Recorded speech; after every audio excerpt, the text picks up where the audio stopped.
The divine presence of Spirit is nearer to us than our own breath. Our spiritual journey is guided by the infinite in every moment. No matter that we may forget, Spirit knows, sees, and remembers our perfection. Today we celebrate our oneness in thought, in word, and in action.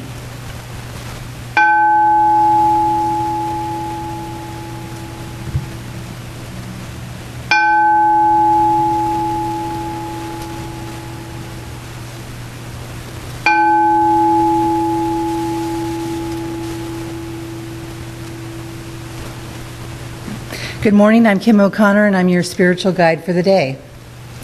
This year our center is collectively reading the Science of Mind textbook in a year. Today's reading is entitled Treating Pain. And right away in this essay, Dr. Holmes gets our attention with the following statement. Use the thought of peace with the realization of a perfect presence. Use the thought of, let me rephrase that was so important. Use the thought of peace with the realization of a perfect presence. Many times, just the statement, right where pain seems to operate, the presence of God is, will instantly obliterate the pain. The perfect realization of this presence would always do so. Know that in this presence there is no tension, no struggle, no fear, there is no sense of conflict. Know this until there comes into your consciousness a deep calm, sense of peace and ease, and until every thought of pain is eliminated. Years ago, right after I started, when I was first introduced to the Science of Mind, I began to consistently meditate. And I use the word consistently because prior to coming to Science of Mind, I meditated, but I wasn't disciplined in it in any way. I would meditate maybe for a couple weeks, and then I wouldn't meditate for a couple months, or maybe I would meditate for a week, and then I wouldn't meditate for a couple days. So it was very inconsistent, very sporadic. And what would happen is then I would become frustrated because my meditation wasn't living up to the expectations of what I thought it was supposed to be.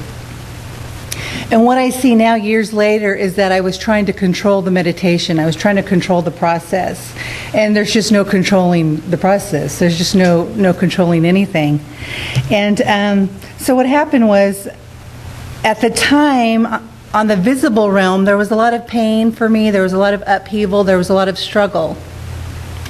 And that's what I was demonstrating in my life because I was so inconsistent in all my spiritual practices at the time. And at the time I had what the Buddhists call the monkey mind, which means, your thoughts are consistently racing and there's just no sense to it and you can't be still. I could not be still. And so when I would meditate, I would always think I was doing it wrong because I couldn't stay still. And so what happened is that I made a commitment when I started practicing Science of Mind. I made a commitment to myself that I would meditate every day, whether I thought it was correct or not. Now, years later, I understand there's no right way or wrong way to meditate. You just simply meditate. But so at the time, I made this commitment, and what I did was I got a timer, and I would set the timer every morning for 20 minutes. And I would do it as soon as I woke up. I wouldn't do anything other than start to meditate. And what happened for me is that my life slowly began to change.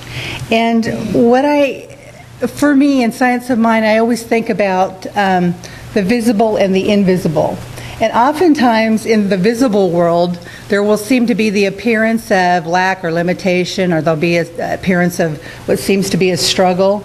But what I know is that when I continue my spiritual practice on the invisible realm, that's where Spirit is. And what I know is that when I surrender to this process, to my spiritual practice, what I know is that Spirit will always have its way with me. I will always settle into that place where Spirit is, where I recognize the presence of God. And so one of the things that I chose to remember, at that time I started to see a practitioner, and there was two really important things that I remember from that first session. And one of them was she told me to say throughout the day, God is my source. And that was new information to me. I'd never thought of it that way. And so I loved that. God is my source. And then the other thing that she told me is that every single thing is in divine right order. Whether you understand it or not, everything is in divine right order. And so what I would do is throughout the day, and at first I remember being in that session and I wrote these things down because I'd never heard them before. I wouldn't have remembered. But I used to carry them with me. And so whenever I'd start to feel this turmoil within myself, I would bring that out and I would say it. And I remember, the truth is, I wrote on my hand, and I had it for a couple months. Every day I would write, God is my source. Because I just had to remember. And so I slowly started settling into that knowing that God is. And so I had this father that was very spiritual, and he was very important to me, and he was very wise. And I remember around this time I started to talk to him about what was going on in my life. And I remember something that he said to me, and he said that the longest journey is 18 inches from the head to the heart. And I loved that. It was something that I could understand. And so I started saying that as a mantra, just to remind myself that the process is working whether I knew it or not. It was working, that God was present. God had always been present, and it was just about me reminding myself at times when I seemed to forget. And so in the process of meditating, what I found to happen is I would stop focusing on the problem and I would start focusing on the solution. I wasn't aware of when that started to happen, and it wasn't even something that I sought. It just happened. And it happened slowly but surely, and I can't tell you when it happened, I just know that it did.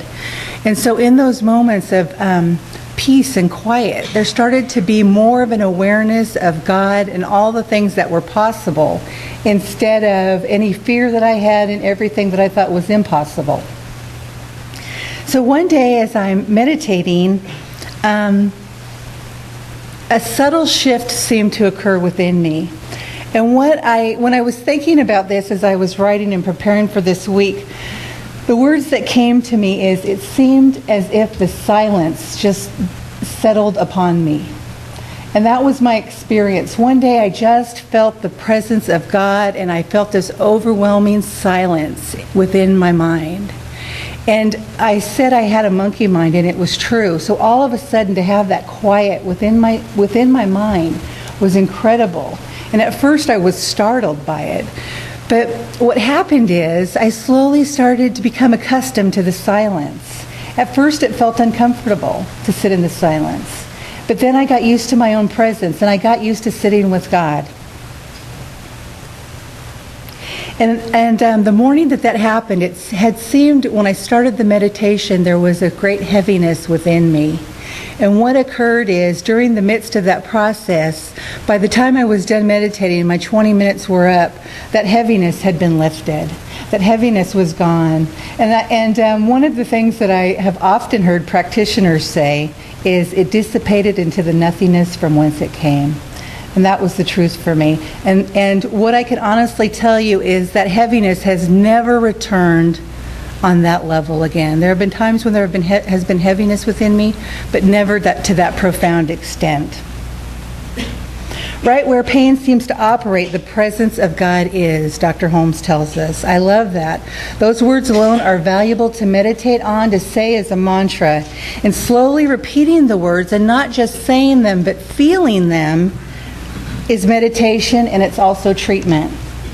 Joel Goldsmith, in his classic book, Practicing the Present, states that God can only be reached through a receptive state of consciousness.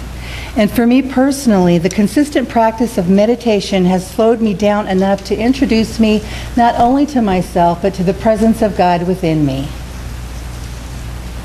And so with that, I'd like to ask you to go within.